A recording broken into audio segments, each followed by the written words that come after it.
Welcome to Pretty Lies and Alibis. Join us as we seek the truth and travel the long road to justice. What's going on, everybody? It's Thursday. We're a day late, but we're here. How are you, Fruit Loop? I'm good. Got in late last night, but we got in like 1:30 in the morning. We spent 3 days traveling around. My friend Sarah speaking at some churches and sharing about her ministry that she's with. And we figured out we drove over 700 miles in 3 days. Whoa. So that's a lot. Sarah's here with us. Yeah, she's getting to watch what goes on behind the scenes. Slightly nervous over here, but I'm good. Yeah. So I can't make the weird faces I make when it's just you and me and you can't see me. Yeah. She may get to see you almost fall out of a chair or something, though. So I am taking every step with purpose today. Yeah. And but I have to say, I bought this really cool new carpet shampooer, and for 10 minutes I tried to shampoo up a shadow. I was like, why is this not coming up? And it was the shadow of the table in here in the studio. So that's the kind of day I'm having. Hey, at least it's clean, really good right there. I know, right? Yeah. I worked hard. So I have to eat 2 plates of crow today. I've laughed so hard over these. Okay. So number one, I went to Asheville with my daughters, and it took me an hour and 10 to get there. So I think maybe I've just learned to slow down in my older age. Yeah. Your lead foot is gone. Yeah, it's not quite lead. It's more like aluminum. Very lightweight. It's a little arthritic. Yeah. Yeah. Yeah. That right knee is very arthritic. And so everybody that listens has been wonderful in letting me know that I said Chan. And so I guess I don't need to buy you a hearing aid for Christmas. See? I need to get some memory boosting supplements, apparently. Yeah. Chad. We'll call him Chan. Chan Daybell. Yeah. Yeah. So anyways, we are going to start a new series today in addition to everything that we normally cover. And we're going to get to that in just a bit. We're really excited about this. I think this is going to go on for a while. Yeah. It's going to be cool. Yeah. So what's going on today? We just had some new filings right before we went on. Yeah. So there was a pro-hack vice filed for both Lori and Chad today. Mm-hmm. Pro-hack vice is a legal term for adding an attorney to a case in a jurisdiction in which he or she is not licensed to practice in such a way that the attorney does not commit unauthorized practice of law. Well, that got our ears turned up. Yeah. But it's a little confusing right now. We don't know who filed that, whether it is the defense or the prosecution. However, some people online have noticed that when Rob Wood files his motions, he does the last name in all caps. He's yelling. I'm filing this. Yeah. So it looks like the way Rob Wood files things, but we're not legal eagles. We're not trained professionals. We're just speculating. And so we talked about the couple of different things it could be, and we'll leave the official word to people like Scott Reich who actually know what they're talking about. But what are the couple of reasons this might have been filed? Okay, so my initial reaction after we rolled it over a little bit, when you talk about somebody not licensed to practice there, mm-hmm. It seems to be another state. So I immediately said, if it's another state, is it Arizona with Charles? Could be. Or I guess the other is just as probable to speculate that could it be that Chad and Lori both, because it was filed for both of them. Could it be that they're bringing on additional attorneys to represent them? We don't know. Yeah. And so I'm interested to hear some of the legal eagles' opinions on what this could be. I think regardless of what it means, I think things are moving along now a little quicker than they have been. Yeah, we would go weeks without anything. So yeah, and then you have this big secret hearing last week that was done in the breakout rooms. They vacated the motion to dismiss. They've rescheduled a hearing for April the 7th at 1:30 for them. It's supposed to be live streamed, but I don't think we're probably going to be able, I think it's going to end up in another breakout session. It's going to be like, hey, we're here. Bye. We're gone. Yeah. And then we're on hold for 50 minutes and they come back and say, oh, all that's sealed. Thank you for watching. Goodbye. Yeah. Right. Yep. So we're still trying to figure out about the ex parte protective order. We just don't know what's going on with that either. And that just means that they're not disclosing something to the other side. Something's big. I think so. We've read what a couple of legal analysts have said. And what did they say, Fruit Loop? That they think maybe Tylee or Tammy's autopsy is back and that's why it was filed. Yeah. I mean, it's been a while. Yep. Since they've been both put in jail. It's been a while since the kids' bodies were found. It seems like it should be time for some charges. But then again, maybe not on our time, because I'll tell you what we're going to find out when we start doing this series is that the person I know that's in jail for murder was in county jail for over 3 years until she went to trial. So, dude, I mean, that's crazy. Yeah, it is crazy. I don't think anything's going to be quick in this case. We may get charges. We're not going to get a trial for a few years easy. Yeah. There's too much going on, but it'll be interesting to see what this is about. Yep. You know what I was thinking about? Do you remember, like, I think this was probably about a year ago when Chad tried to have the mobile home put on his land. I don't know why I randomly thought of that the other day. I do remember that. Yeah, you forget about little things as the case rolls on and time passes, but I know it was denied, but I was always curious to find out where he wanted that trailer. Yep. I say it would have been in one of those two spots. I think so. Yep. So moving on to the Wagner case, nothing's really happened there, but we do have some updates on dates. So George, his hearing is coming up on April 5th. Angela's is May 12th. And then Jake's is April 12th and May 21st. Yeah, so there's just some hearings to hear some motions coming up. We'll keep an eye on that. Yep. The only trial that's been scheduled so far is Jake's, and that is scheduled for August. Yeah. So we're really hoping that streams and we can live tweet it and do all that. I think it's going to be very interesting to see finally some of the evidence they have against these people. Yeah. I think it's going to be a lot. Yep. So moving on to the Stock case, the Gannon Stock case, Al shared a photo of the memorial at Gannon's school. He said he didn't want all the news to be about Letitia. And I think that's good. Because we know she stays in the news, and sometimes it can seem like the victims sort of get lost in the hoopla of as the cases sort of go in and out of court for hearings and that kind of thing. And then you've got Letitia's shenanigans. And so I thought it was really cool that his dad just said, look, here's the memorial at his school. It was a super cute picture of him. I tweeted and Facebooked it out. I think I put it on Instagram. We just have to keep the victims in the news. I mean, just keep their names out there. Yeah. Yep. And then you found some stuff. There was something new. I've been out of the loop. I'm sorry, guys. I hadn't responded to anything hardly. Yeah. And before I want to say, I do not know how to respond to reviews on Apple for our podcast, but a big thank you to everybody who's left a good review. I just don't know how to say thanks on there. So thank you. And then on YouTube, we have had some people message us and say certain things aren't being posted on there. And I'm honestly, I just can't figure out how to post something in addition to the uploading the podcast. So if you go to our social media pages, Facebook and Twitter are where we're most active, you'll see anything that we've talked about on the show. Until I figure out how to do YouTube.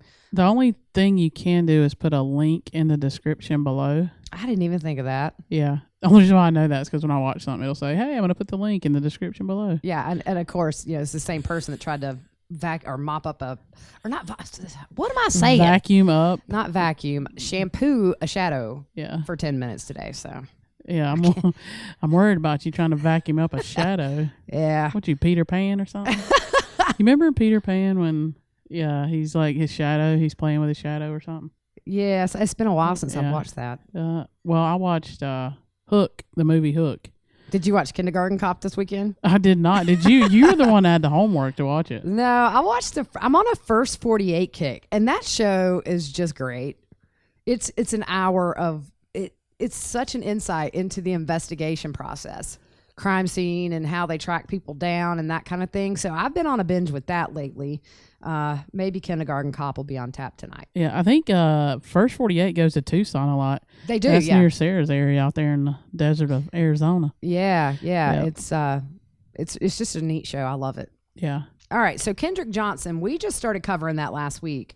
And this is the case where the young man was found dead, rolled up in the gym mat. And you and I talked about how it's almost impossible to climb through there. So yesterday, I just happened to stumble upon a Facebook Live where the family of Kendrick Johnson was in front of I think maybe in front of the sheriff's office. And they say they have an apparent confession on tape. I didn't click on it, but I saw the heading and that. But didn't somebody sell it to him or something? Okay, yeah. So I don't know if this is what if this is a crime or not. It seems like if somebody has evidence of a confession of a possible murder, you would go to the cops with it. But whoever this knucklehead is sold the confession to the family of Kendrick Johnson for $1,000. Okay, red flag. Karma bus gonna hit that person between the eyes. Red flag. Like if you have evidence, turn it over. Yeah, I don't think this is gonna end well for that person. So it was a family member of the person. Right. So apparently they had recorded secretly somebody who was a young man, I'm assuming maybe went to school with Kendrick, who said, and I'm quoting, "I should have never done this. I was young and stupid. Kendrick didn't deserve this. They are going to catch me anyway." Uh-oh. So the sheriff has the audio recording and they verified that they have the audio recording and they are analyzing it. So it could be nothing. It could be something. Whoever gave this to the family probably has already met with the sheriff's office today, I would imagine. I would think so. And giving that $1,000 back. Right, yeah. You better give them a refund. Yeah, with interest. Yeah.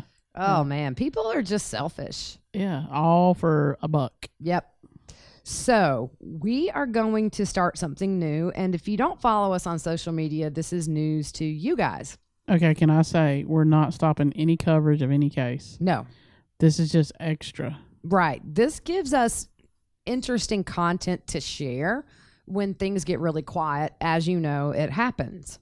And I really don't feel like going back and doing Melanie Pulowski's history and, Alex's background. We've done that. This is very insightful. This is super insightful. So I'm going to give you guys a little bit of background, and then we're going to jump into it. So I have a friend who is in prison for life for first-degree murder with special circumstance. So she actually got life in prison plus 8 years. I will say she did not physically commit the murder. That was proven in court. It was her actions before and after. So I think this is relevant to Chad and Lori in that her case is a good example of how if you knew about something beforehand, although she says she did not know the girl was going to be killed. Gotcha. It was her actions before and after that if you're committing a felony and somebody dies, you get the first degree murder charge a lot of times too if you're there and you knew about it before or helped after. So that's where she is. I've known her since I was probably 11 or 12. A long time. We were trying to figure out how long we've known each other, and it's been a while. I will say she was always very, very kind to me. She was a fun person to be around, and she come from a really, really wonderful family of servants for people.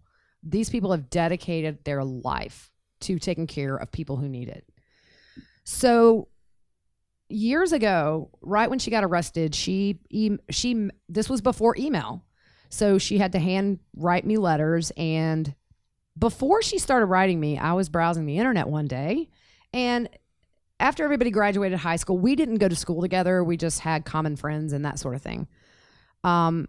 We all lost touch because we didn't have Facebook to be nosy. So I was on a website one day and I see her picture and I see murder. So initially my thought was something had happened to her. And then I read further and realize she is implicated in a murder.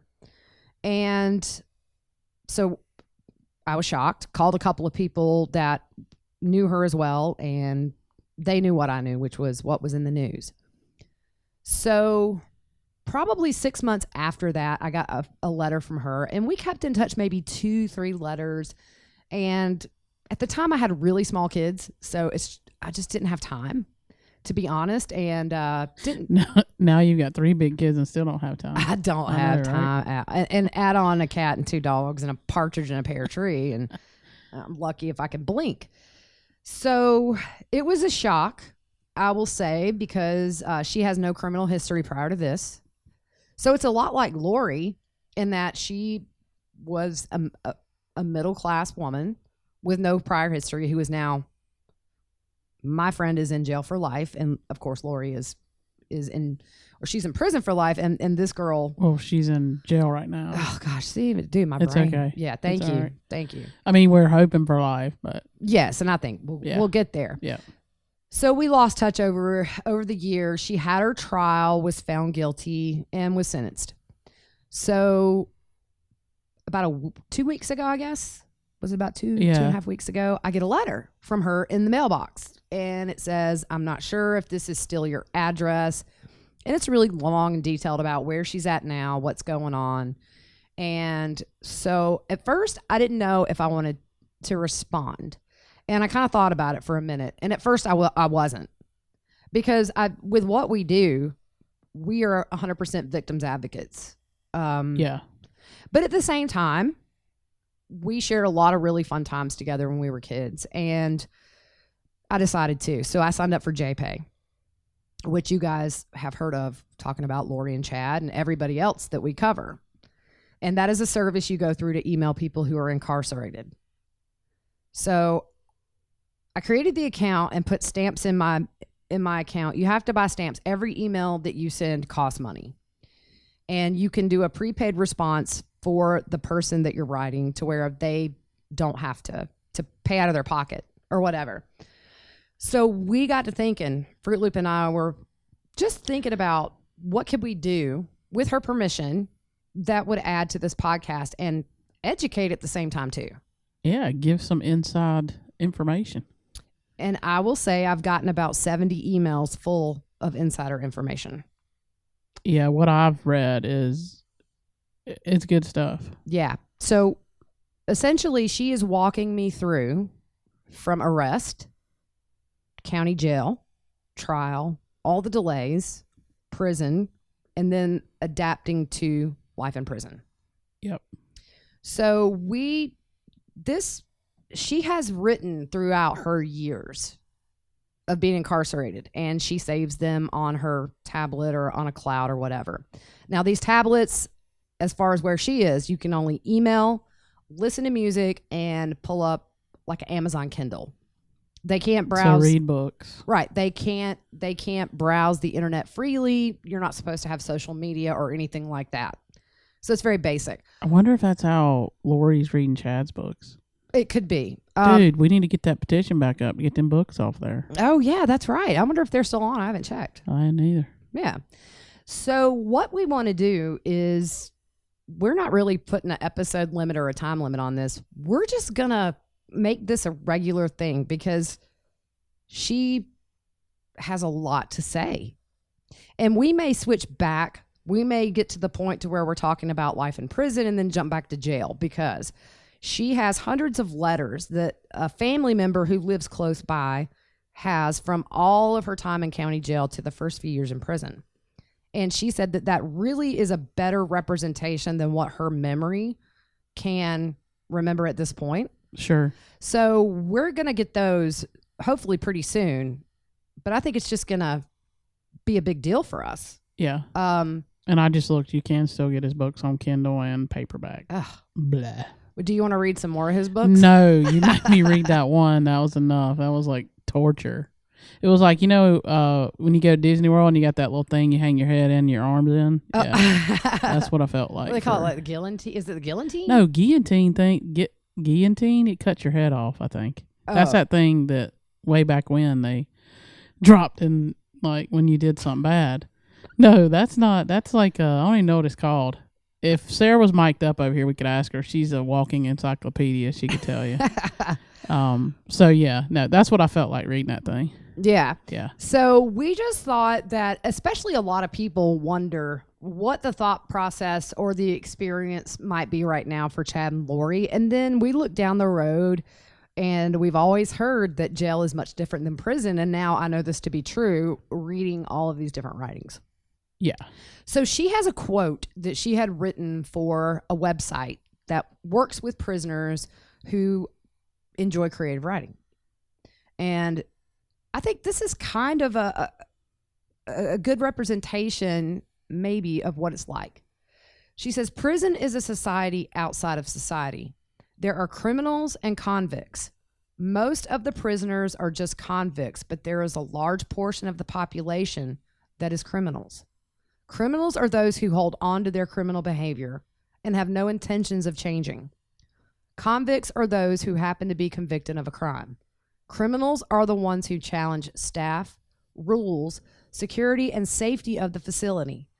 The sad part is that the restrictions and confinements of prison are based on actions of the criminals. So that's a huge statement. Prison is a society outside of society. Yes, and it's so true. It is very true. Every action is just so different than the way we do things out here. Yeah. Clearly. And then she goes on to say, it is easy to see why so many embrace the mentality of why bother and embrace being a criminal. So I thought that was pretty powerful. Yeah. Now, you and I had talked about naming her and going in depth about her crime. Yep. But the more we thought about it, we just didn't think it was fair to the victim's family. I don't know them. I don't know how to get in touch with them. And I don't know that I would if I did. Sure. We don't want to be the source of pain for any family who's suffering with that magnitude of a loss. And I don't know that it really matters.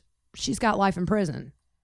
She was involved roundabout in a murder. Sure. That's why it's important, like, to know who you're around. And I mean, I've said it before, everybody's one bad decision away from being in some of these people's shoes. So exactly. And yeah. I will say, knowing her, I think in some ways it is not a mirror of Lori, because she did not kill a child. This was an adult. This was a young woman in her early 20s that died. And, you know, people that hurt children in prison, we will get to that. It's not going to be pleasant. Oh, no. For Lori or Chad at all. But let's go ahead and start. Okay, so in county jail, they will likely be isolated somewhat. She says this is a blessing and a curse. That being isolated can make it hard to adjust to being in jail. In isolation, you don't have a cellmate, obviously. So the good thing is that you don't have to deal with a cellmate. But the worst part of it is being alone with your thoughts for 23 hours a day. I can't imagine. I would not thrive in prison. No. I would curl up in a corner and just cry for my mom. Yeah. So she built fears of what was to come. Mm-hmm. We're going to call her Jane. All right, that sounds good. Because her name you could probably Google and figure it out. But. Yeah. So Jane had a cellmate who had done prison time and tried to prepare her, but she said in the end nothing could prepare you for prison. Mm-hmm. And I can honestly, I'm a big, I'm right now finished just reading Corey ten Boom again because I'm getting ready to do that production or whatever. And some of this, what she was describing for me, was like during the Holocaust when they did these horrible things and took these people and put them in these death camps and all this stuff. So when she's saying some of this stuff, that's what was popping into my mind is, and I think you'll get to it in a minute, you pull up on a bus and, I mean, you're not going to New York. I mean, you're pulling up in a bus and you're getting ready to be behind bars in a prison system and not get out. Right. And one thing that we will get to in a future episode that I do want to talk about briefly, she has given me 4 solid emails that are about 3,000 words each on what it is like to give birth in prison, because when she was arrested, she was pregnant. Wow. So during her trial, she gave birth. No, I'm sorry. Dude, like. That would have been a 3-year pregnancy. Sorry. I was about to say in the courtroom. That's how all mine felt.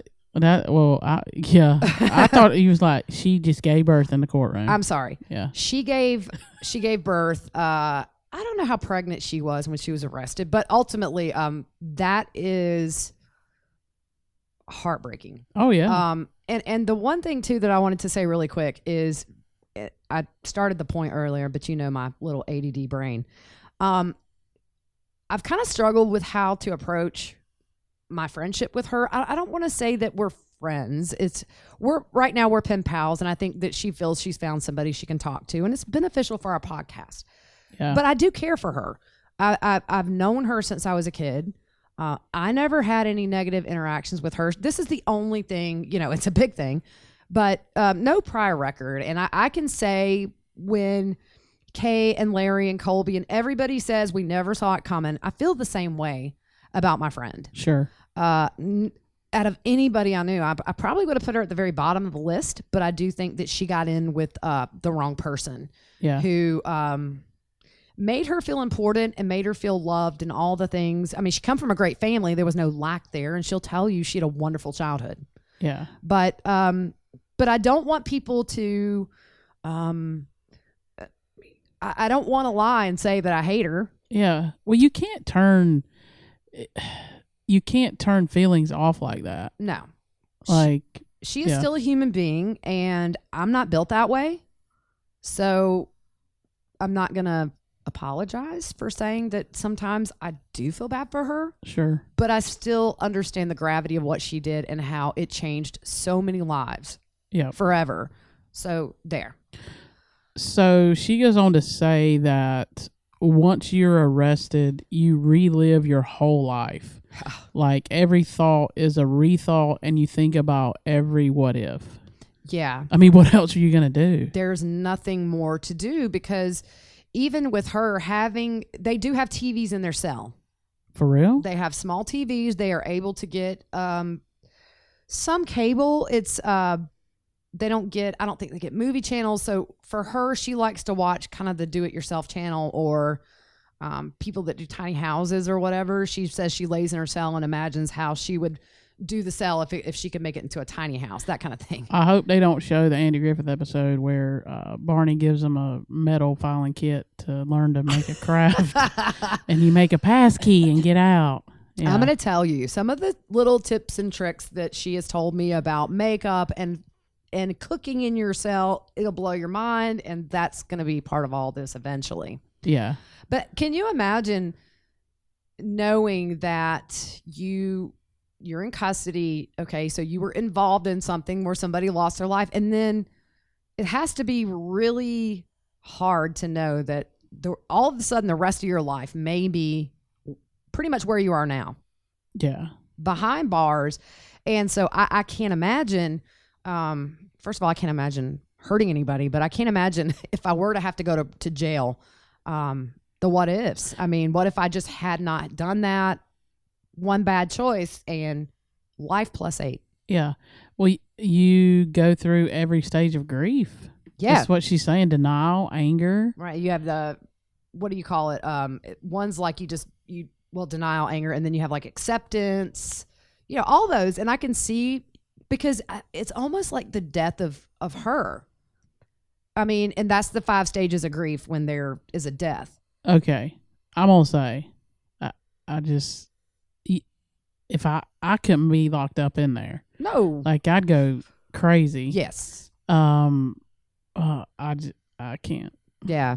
But I think it's just the person that you left, the person that existed before you were handcuffed and hauled off is gone. Yeah, you're told where to go, what to do, when to eat, when to go to bed, when to get up, what to wear, where to walk. There's so much. Yeah. And she said the big thing for her is that you grieve the loss of your prior life. Wow. And for her, it was bigger because she was pregnant with her first child. And I would think that when you talk to your family or whatever, if you talk to them, for me, that would be, you would like relive it every time. Yeah. Like you relive every time, oh, I can't see you in person. Oh, I can't. You know what I mean? Right. And one of the things that we talked about actually last night, I couldn't sleep from 2 to 5. And so for her, she really tries to be a hermit. And in their cell, it's her and 7 other women. So there's such a dynamic because you could be in there with somebody who's a millionaire, and you could be in there with somebody who is homeless, somebody who has a PhD, and somebody who can't write their name. And they all have to exist together. And then you may have somebody in there with mental illness. So when they have an episode, you have to learn how to deal with that to keep not only you safe, but the person safe. Because there are so many prisoners compared to the number of staff members. And so these girls learn how to deal with stuff like this really quickly. Yeah, I think it's under 500 square feet. She says that there are, it's like 19 by 24, I think she said. Yeah, I have the measurements on down there, but their bunk beds are literally 3 feet apart. So for her, what she does to cope and stay sane is she sleeps all day, unless they have to do all the security checks. They have to get up for chow. They have to do all this if you have a job. But what she does is sleep all day, and then she stays up all night because it's the quietest. Wow. She said that at the last check, everybody goes in their cell, and then the snoring starts, and then she said within an hour it kind of goes to low hums, and then she can get lost in a book or something on TV, or a lot of times she'll email me a lot during the night. I get my emails from her all night.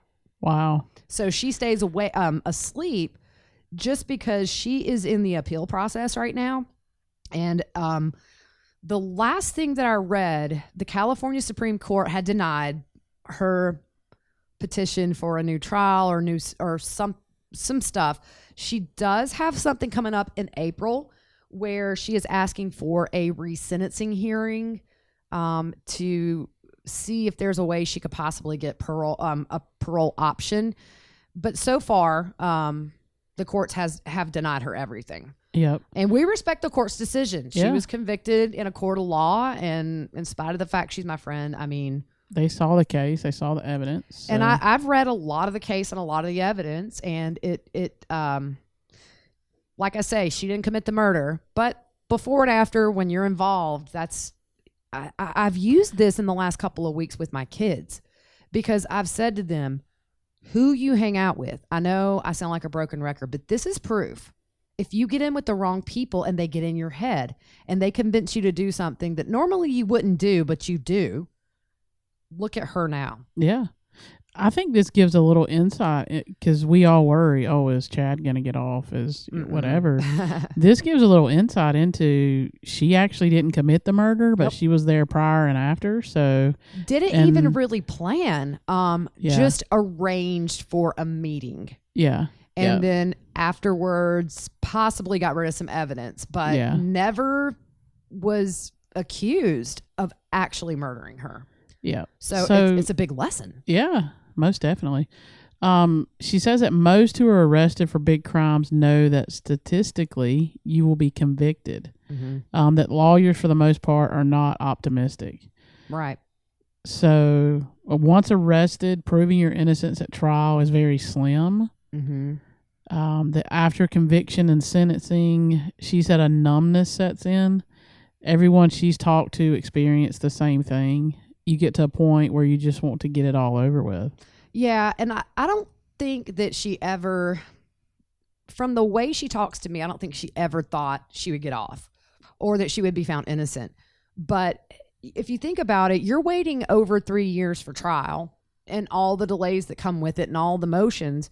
And I guess either way, you just want to have some finality after 3.5 years. So she talks about the transport bus going from jail to prison. And she said the hours on the transport bus are surreal. Fear and numbness takes turns being in control. You're shackled from the waist and the legs.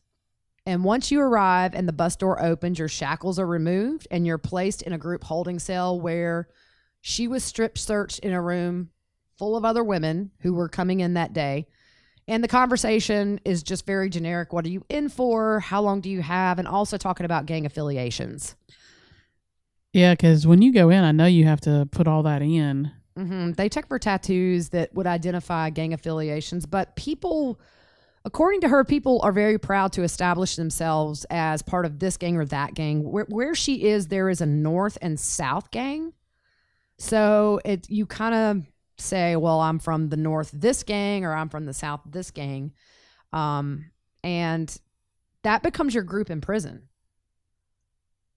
Dude, I'm going to be like, what is it? Shawshank Redemption when he tunnels out through the toilet or something? Get like a poster of some hot dude to hang on my cell. Flush myself down the commode. Yeah. Make a break for it. Come on. I have to say, just reading her emails, and there have been plenty, I'm claustrophobic reading them and thinking about it. To think about being that limited, I can't even imagine it almost. I have to kind of bring myself out of it because I get panicky. It's just, you can't leave. It's foreign to us because we don't break the law. Yeah. But, like Lori, my friend, is a middle-class white woman with no prior history, no gang affiliation, and she's moderately to higher educated. Yeah. And this is her reality now. Yeah. She had a good job. She had a great paying job. She had nice things. She had a house. None of that mattered when she was sitting in that courtroom. Sure. So Sarah over here is texting me like when we're talking about this stuff. So I'm over here reading. She actually did an internship in a local jail. So she's telling me like they make games from dominoes. Like they carve them out of soap bars into pieces. So that's how they play. They make a game like shooting hairbands at a brick wall. That they basically become like kids because maybe somebody don't like breakfast, but they like lunch, so they would like trade off and get 2 breakfasts and stuff like that. They trade food items. Yeah, she's mentioned that in several emails for like clothes and stuff. If we shot hair bands at walls and we were in prison together, I'd just shoot them at your leg. Yeah, exactly. I ain't gonna lie. I'm gonna pop you. I would totally just aim for like that tender part of your side. That's right. Yeah. Yeah. Smack. So she says once you're processed, you're given a bedroll and taken to your building and cell. She said that she has chronic back pain already because I can't remember if she said it's metal or concrete, and then it's just kind of like one of those rollout mats. Yeah. Very thin.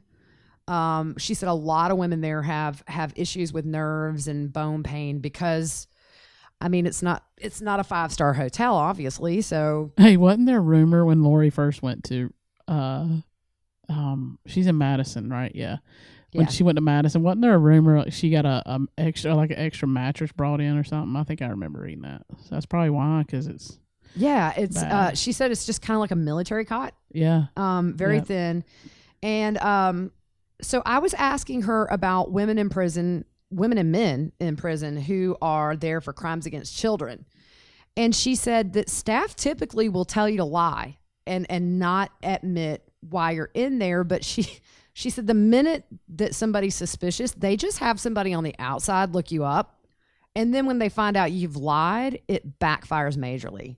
Yeah. She said they get beaten up for lying. They get beaten up for being a coward by not admitting that you've hurt a child. And then just for the simple fact that you have hurt a child. She said being in for crimes against kids dramatically changes your prison experience all across the board.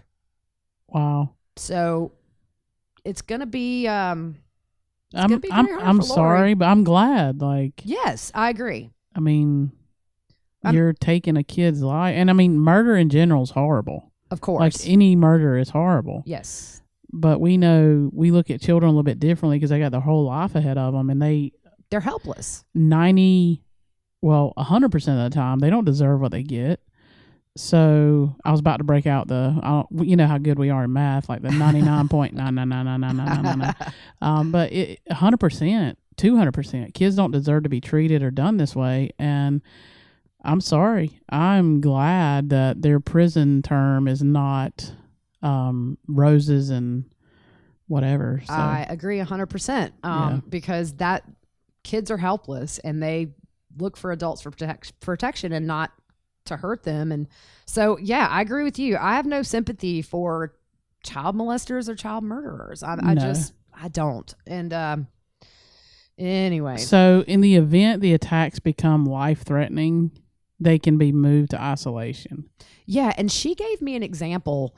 In one facility she was in, there was a case, and I bet a lot of our listeners know about it. It was about a couple that chained their 8 kids to beds for years. And finally, one of the kids got out and went to a neighbor's house, and then they called it like the House of Horrors.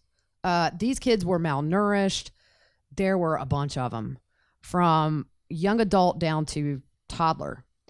And they both were found guilty and got life in jail. And she told me that the mother got a vicious beating in the prison yard and had to go to protective custody. But she also says if they don't get violent towards people, like if people don't get violent towards child abusers or killers or molesters, they will become victims of what she calls nonviolent persecution. So it's kind of like a scarlet letter that's on your shirt the whole time you're in prison. Wow. So it almost seems like they don't find their group, they're outsiders. And they're constantly having to be aware, because right now, Lori and Chad are so protected where they are. They're in teeny tiny jails. State prison is going to be very different. And I don't think that they've been prepared at all where they're at for where they're probably going. Yeah. It's going to be a different ball game for both of them if they're found guilty and given prison. Sure. So she says that weak white inmates are the biggest target. And what about herself, Fruit Loop? We were talking about that now. We come down to the measurements. So it's a little under, it's 19 by 24, and my figures say that's a little under 500 square feet, like I think 456 or something. Mm. You got 7 people in that? Yeah, it's insane. Okay, here's the math, though. Well, you got 4 bunk beds. Is that, I mean... Are you using your fingers to count? Did you hear me counting? I did. You did it slowly under your breath. I was mouthing it. You guys that listen know we struggle with math. So, but is that okay? Anyways, 4 bunk beds. She says that they're literally 3 feet apart. I think they're kind of in the center of the room, and she said that in order to prevent what they call traffic jams in the cell, that usually only 2 people can be out of their bunks at a time. Otherwise, it's just they're bumping into each other. And you need a traffic cop in there. Wow. With a whistle dancing around. Tempers flare, obviously. Especially she talks about the lifers being angry. Yeah. They have nothing to lose. Wow. So when you're in prison, the toll is all encompassing. Mm-hmm. Each prisoner has to decide what restrictions they will resist and what they will brokenly accept. She says she struggles with remaining an individual while also being a prisoner. Yeah, and I think if you go to prison and you know you're going to be in there for life, some of the examples she gave were people that come in there straight eventually turn to women for comfort, and that's common. Because you're not going anywhere. And so that's going to be your only chance. But we'll get into this much later, how it's very selfish reasons, and kind of she has laid out the dynamics between men prisoners and women prisoners, and how women prisoners on the inside kind of act like women on the outside. What's in it for me? Yeah. And then when they're done, they're done. So she says you can only go places you're permitted to go. You can't go visit friends or pop into the canteen. They are to stay within red lines on the floor. Outside of those lines is considered out of bounds, so failure to do so could result in disciplinary actions. Yeah, and I understand you have hardened criminals in there, so it can't be a free for all. There's got to be a lot of structure. Well, you basically have a military type setup Yes. with criminals. Yeah. Yeah. And prison staff are outnumbered. So it has to work. I wouldn't work in there. I would not either. I'm going to tell you, when I had to serve papers, I had to go into prison and serve papers. Hmm. It was very eerie Yes. to hear that clink. Yes. It was eerie, but it was also okay because I knew I was getting out. Right. But then if you got in there and they had some kind of drill and you had to stay, you get a little freaky. I was freaking out a little bit. Okay. So I was asking her about care packages because she is giving us a lot of material for this podcast willingly, in the hopes that it might stop somebody from doing something stupid, and also just to give us an insider look at what it's like to be in prison for life plus 8 years. So what she was telling me is where she is in the state she is, and I think it might be this way in most places. Back in the old days, you could send somebody a care package, so you could go all over, get them nice stuff, and send them a big box. Now there are only certain companies that you're allowed to go through, and they differ in each state. They could be the same in each state, but each states have different ones that only that state goes through. And you only get these quarterly now. So she has her list, and she has family members who send her a quarterly care package, and that includes your shampoo, conditioner, like you can get Nike shoes, slides, flip-flops. And she said this is the only time you actually get anything that smells good or anything, because like the prison soap is non-scented, I guess, for people's allergies and stuff. So I said, okay, well, can I put $10 in your commissary account? And she said that due to the fact that she was ordered to pay restitution through the court to the family of the murder victim, she only gets about 10 to 20 cents of every dollar that is deposited into her commissary account, because the rest goes to restitution. Oh, she ain't buying nothing for 20 cents. No, that stuff is, I guess when you're making 15 cents an hour, it's expensive stuff in jail, unless you have somebody out there who has paid your restitution. I think hers was maybe $40,000 or $50,000. What you gonna do? You gonna buy a stick of gum? Yeah. Hey, I got 15 cents. How much you got? We can go together. Well, that's what they do.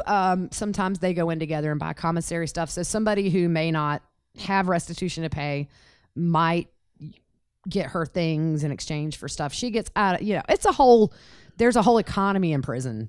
Yeah, I know, like, people do, we did at my old church, prison packets. For Christmas, they would send prison packets to the prison. Mm-hmm. And it was all like the toothbrush had to be a certain size. Yeah. You could only send a certain pen. Yep. The soap had to be a certain size. A wash rag. Just different stuff like that. So, yeah. Right. So I went on and looked at, just out of curiosity, I went on to the care package site. And so she has marked everything she would like in this next care package, but you're limited by ounces. So she may only be allowed like 1,000 ounces in that bag as far as the total weight of it. So there are restrictions even for that. So you get one every quarter. So she gets to select what she wants? Yeah, she can go onto this website. I'll actually post one on our social media. You can go browse through. It's the food is it reminds me of what you would find at the Dollar Tree. So they can get fully cooked barbecue. They can get fully cooked meat. And then they rig things in their cell, and it's fascinating. It's fascinating. There are TikToks out there that show people incarcerated now who have shaved, who have buffed their metal bunk down, and they put a hot plate underneath, and that thing fries like it's on the stove. And then they use certain ingredients from breakfast or lunch, and then they add taco seasoning they get in the canteen or their care packages. And I mean, they're making crazy stuff, and they're frying chicken in their sinks. I'm not even kidding. Okay, so Food Network, if you're listening, there needs to be a new show where you show what you can cook in prison. Prison food challenge. Prison food challenge. Yeah, some of these guys, I don't know how they're allowed to have cell phones as contraband, as we found out with Lori Vallow. You're not supposed to have them in prison. Well, I just want to say this. When you was talking about you select stuff, I thought it sounded like she making an Amazon wish list. Well, it's kind of like that, but for prison stuff, and this is not luxurious. Gotcha. So it's not like you get happy. I can send her stuff through Amazon as far as books go. She can get books anytime. But for the most part, what I've decided to do is just keep the stamps coming so that she can email me. Yeah. That is because she's given us information and she has no money. Yeah. So it helps all of us understand the prison experience in depth. Yeah. So Sarah gave us a topic for the title for the Food Network, Felon Food Network. There you go. That's nice, That's Sarah. right, that's right. Next time Sarah's in town, we're gonna have to have a mic ready for we'll her. hook you up. So. Yes.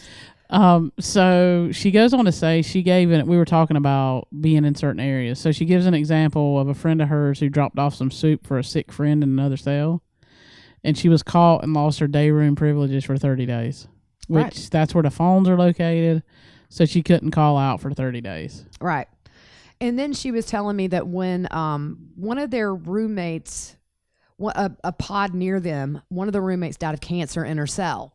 And she had been sick for a while, but the other people in the cell were strip searched, shackled, taken out of that unit until the coroner could officially say her cause of death was from cancer.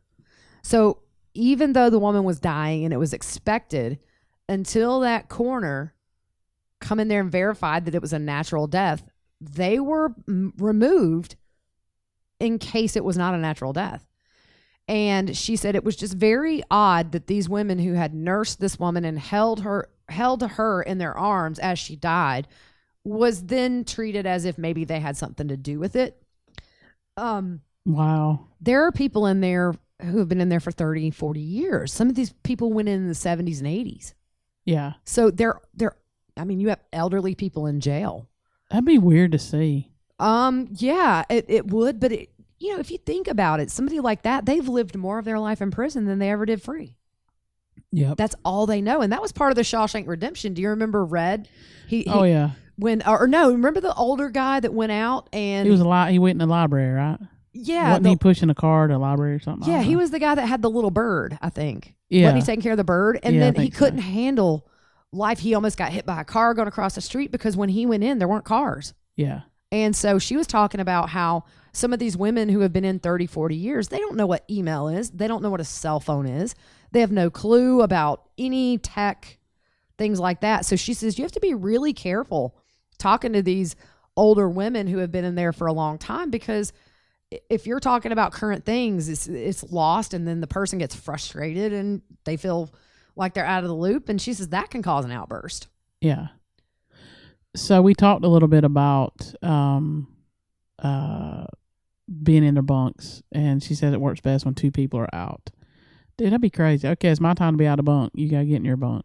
Right. And the thing is this, and this is where I would probably just explode inside. But the one thing and this is kind of gross, but one thing she was telling me is when the prison food definitely messes your stomach up. So she said if you can think it away from coming out your mouth, you're not so successful the other way. And so when stuff like that happens, you're in a room with 700 people and they see and hear everything. Dude, I'm out. I'm tapping out. I would hold my stuff in until I just exploded. You would be in the med suite. I would spontaneously combust in that cell. Excuse me, can I have a private bathroom? There's no privacy. Yeah. So, you had to rig a curtain or something. But that still don't help with other stuff. You can't. I mean, it's against the rules. You'll get in trouble. I know. I meant like make a wall. Everybody make a wall. Turn your head. Yeah. Yeah. But I can't imagine. No, I'm out. I used to not be able to go to the bathroom in public till I was like 15. It just creeped me out. Dude, in high school, we would go home. Oh, yeah. Leave campus. To exactly. Yeah. Oh, that's funny. I forgot about all that. Yeah. Here we are talking about our bathroom habits. This is People great. are like, move on. Yeah. Keep going. So communicating, I'm still laugh. Communicating with inmates and other blocks requires creativity, and notes are traded on the job, classes, or groups. Yeah. Because you're not supposed to communicate with anybody from a different yard. So, and the other thing she said is the claustrophobia, it contributes a lot to violence in cells. I could see that. I could too. I mean, you think I could about be it. locked in a cell with you like 23 hours a No, day. you think about it. How many times you get in a fight in the car when you was going on vacation somewhere, in the car like 17 hours? And oh, you yeah. To kill your brother or something. I know. And then your dad's like waving his hand down the middle and missing you, and you're like bobbing and weaving so you miss the hand. Don't make me pull it over. Don't make me pull this car over. Yeah, I think we might have been threatened to be put in the trunk a few times. I don't know. Yeah. That one Disney trip. Whew. I will get the switch. I tell your kids that when we're going somewhere. Get the switch. They'll start saying something, and I'll say, "Don't make me pull this car over." Oh yeah. Hey, do you remember when we were kids and they would make you go pick the switch you were gonna get slapped with or get spanked with? Yeah. At first, I picked like a really nice one. Yeah. No. Then I learned. Oh no. You got to get a thicker switch. Them small ones, man, they got some velocity. Yeah, they tear you up. Yeah, they will. Yep. Okay, that was our ADD moment. Sorry. Thanks for making that little journey with us. And so we were talking earlier about the most rare prisoners are white, middle-class, non-gang, and non-drug background women. They have the hardest time learning how to communicate and how to adjust in prison. And so we're looking at Lori, we're looking at Letitia, people like that, because prison, according to her, is a melting pot of social and economic upbringings. You have people that had privileged upbringings, and then you have inmates who lived through things you and I couldn't even imagine as children and teenagers. And a lot of times that contributes to why they're there. They never learned to deal. They never got help.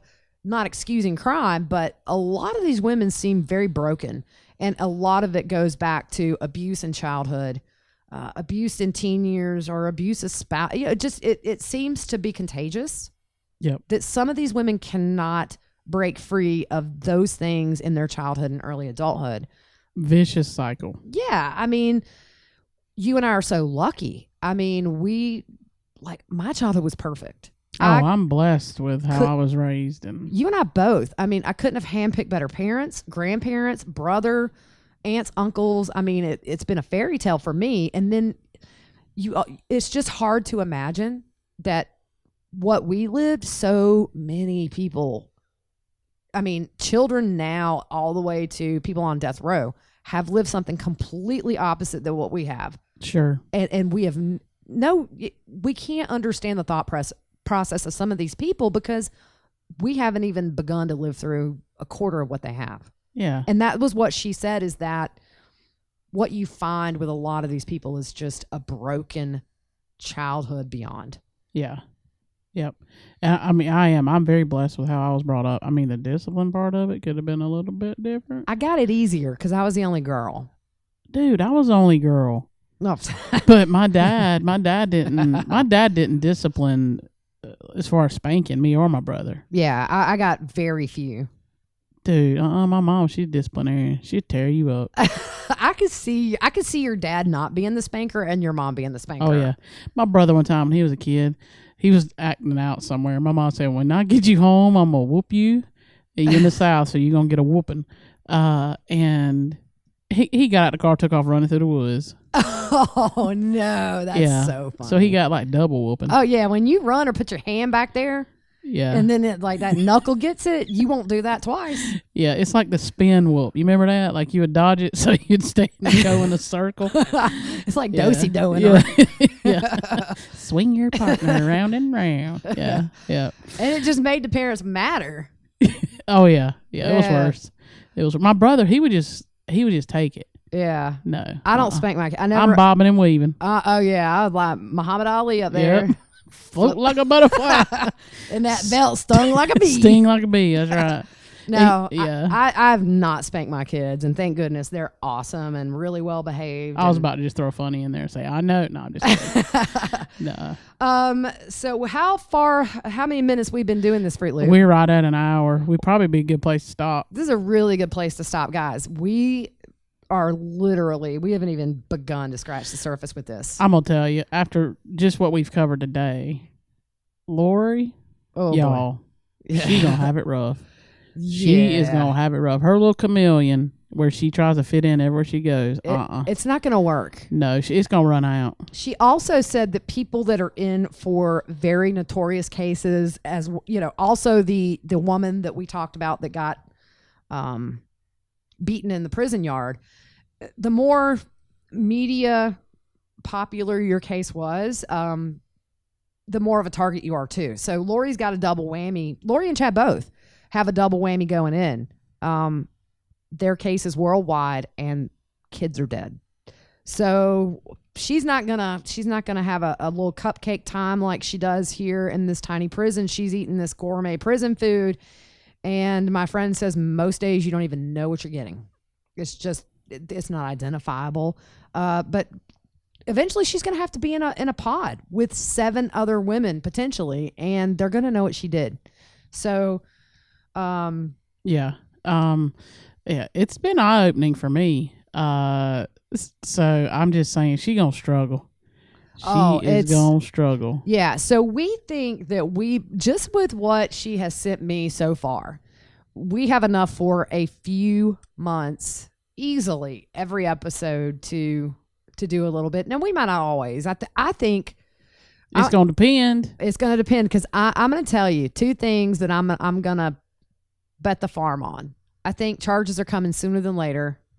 And I still think Chad's going to flip on Lori. And I know everybody disagrees with me on this. That's a legal eagle. But I'm telling you, it's every man for himself right now. He's going to abandon that ship. He going to jump. But like them rats where Means put them rats on there. Yeah. Chad going to be abandoning ship. I think that's already in process. But everybody, a lot of the people say no. They think that they're together for 20 more eternities on 20 different planets. But on this planet right now, they're going to be spending the rest of their life in jail, and if there's anything they can do to make that a little bit easier on them, I think it's going to happen. Yeah, I totally agree. So I think that's all. Yeah, Sarah, thanks for hanging out with us. Yeah, I keep wanting to look over and like wave and smile, and then I know I'll just get, you know how I am. I get distracted, and then I have not lost my thought, but like twice this podcast, I'm doing good. Yeah. So she, what we were speaking, she travels around. She works for a ministry. And they are going to help, and this is really cool. So this just goes along with kids. They're going to help victims coming out of human sex trafficking. Wow. Ages 11 to 17. If you reach out, I'll give you a link or something. But it's a good thing for these kids coming out. They're going to be able to help rehabilitate them back into society. So it's so sad. Yeah. I don't know what's wrong with people. Yeah, I mean, crazy. it's insane, but 11 years old? I mean... Yeah. I can tell you that's average is younger. 13. Yeah. Average is 13, but that's an average. So you go from as young as 2 to whatever, so...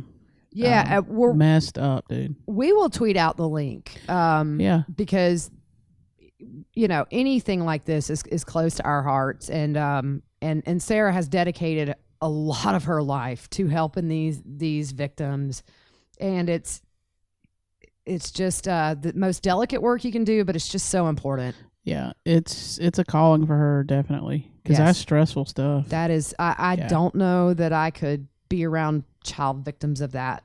Just my heart wouldn't let me. Yep, it's tough. So, but thanks, Sarah, for watching and giving us. Oh wait, I got to tell you what that thing was called. I was talking about, at Disney World. It's called a pillory. It's like a stock, so it's a device made of a wooden or metal framework on a post. You know what I'm talking about? You stick your head through in your hands. Yeah, I thought it was the guillotine. I thought that's cutting people's head off. Well, I think that's what. Oh, I'm talking about you stick your head through that hole and your hands through there, and then they lock it. Well, I think on Game of Thrones I saw a basket at the bottom of one of those, so I was just like, okay, well that's what it was. Hey, as many times as we've been to Disney World, have we ever pulled the sword out? The sword and the stone or whatever. Yeah. I don't think we did. We gotta go back to Disney. Yeah, that'd be fun. My kids are so much older now, teenagers, and they still want to go. Yeah, Sarah, that's where she grew up in Orlando. So. Oh my goodness. Yeah. That would have been so fun. Were you gonna talk about our road trip? We're still working on it. Yeah, we planning. We need, if you are an RV, you need to just hook us up. Yeah, we need to borrow somebody's RV for 2 to 3 weeks. Yeah, a nice one though. Dude, we ain't rolling with no Cousin Eddie. Cousin Eddie on Christmas Vacation. Okay, Fruit Loop and I randomly quote Christmas Vacation throughout the year. Yes, that movie has so many one-liners. Yes. It is not even funny. Oh, man. We won't even start that because we'll be here another 20 minutes. All right, guys. So we will talk to you guys on Sunday. We're going to continue what we're doing here. It's Thursday, so if anything crazy happens tomorrow. Yep. With this, a lot of people think that maybe charges would drop on a Friday, so that way they could avoid the media all weekend. But if anything like that comes up, you're in town kind of indefinitely now. If you go anywhere at this point, I think the next time it's in my car. Yeah. So we can we can do a portable podcast. Yeah. So Rob, I mean, we're just wanting you to go ahead and drop. Oh. Not drop. People freak out when we say that. People are like, no, you're just telling him to No, not drop they're them. not dropping technically, like doing away with the charges. We mean like, let's go. Yes. Yeah. Drop the charges down on Chad and Lori. Yeah. So they get charged. Press charges. Thank you, See, Sarah. that's why we got Sarah Oh here. my gosh, we need We're her gonna have here. to keep her here. I That was know. pretty good. Because she's just sitting here listening to us go, and she's like over there mouthing. Yeah. I gotta learn to read lips better. I know, right? Because I thought she was clapping her hands and saying that was great. Yeah. We haven't ended yet, so it's not over. Yeah. So, but yeah, good deal. All right. And we will see y'all Sunday. Have a good Hey, one. don't forget to ask questions if you want her to ask. Yes, some she is willing to questions. answer questions from you guys. And she's let me know nothing's off topic. We're not going to cover certain prison topics on here because we like to keep it to where if you got your kids in the car, you can listen. We family G-rated. You can just imagine or watch Orange is the New Black if you're curious about you that. Go down that road yourself. I'm But good. if you guys have any questions for her, shoot them our way. She's very good at responding. She has a lot of time on her hands. So, but yeah, so I think this is going to be neat for us. We have so much more to cover. The pregnancy stuff is very, I don't care how you look at it, it's sad. Yeah. Sad, horrible, hard, mainly for the kid. Yep. But all right, guys. Hey, you know, starting tomorrow, I'm older than you till your birthday. I know your birthday's tomorrow. That's right. I've been celebrating all week.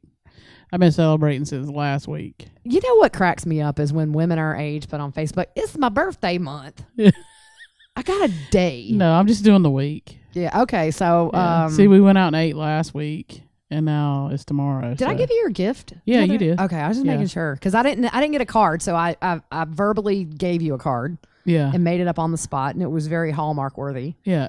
So- My parents do that. They go to Walmart, pick out a card and say, here's your card. They read it and then put it back. You're my best friend. Thanks for Exactly. all your support through the years, through the laughter, through the tears. There you go. Happy birthday, Fruit Loop. Did you just make that up? I did. That's pretty good. Man, I should be a rapper. There you go. All right. All right, guys. See ya. Hear from you. Whatever. Yeah. Hey, wish this girl a happy birthday tomorrow. We want our Twitter and Facebook full for Fruit Loop. Yeah, I'm in. All right. Well, I know you in. Send cake. Yeah. Sugar-free cake. No, don't do sugar free to kill Listen you. to this diabetic It'll over kill here. you. We're going to be doing a podcast from ICU. No, if watch we ain't this. Careful. Watch this. If you're a diabetic and you listen, do not eat sugar-free candy. It will kill you. Really? It's horrible. Just taste-wise? No, like what it does to your intestines. Oh. It's not good. Okay. We have definitely done the Southern goodbye here. We've said goodbye 4 times. Yes, yes. All right, we're really going this time. Bye, guys. All right, bye.